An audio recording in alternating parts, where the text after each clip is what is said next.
Los conectores son palabras o grupos de palabras que establecen una relación lógica entre dos mensajes. Tú los conoces, solo que puede que no sepas que los conoces. Mira unos ejemplos. And, quiero helado y papas fritas. Como, like, hoy llueve tanto como ayer. O sea, I mean, in other words, that is to say.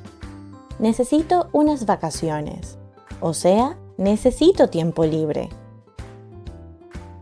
Desde que, ever since. Desde que comencé la dieta, tengo poca energía. Por lo tanto, therefore. No llegaré a tiempo al trabajo. Por lo tanto, tengo que llamar a mis compañeros. Ajá. Y ahora me dirás, ¿y por qué debo aprenderlos?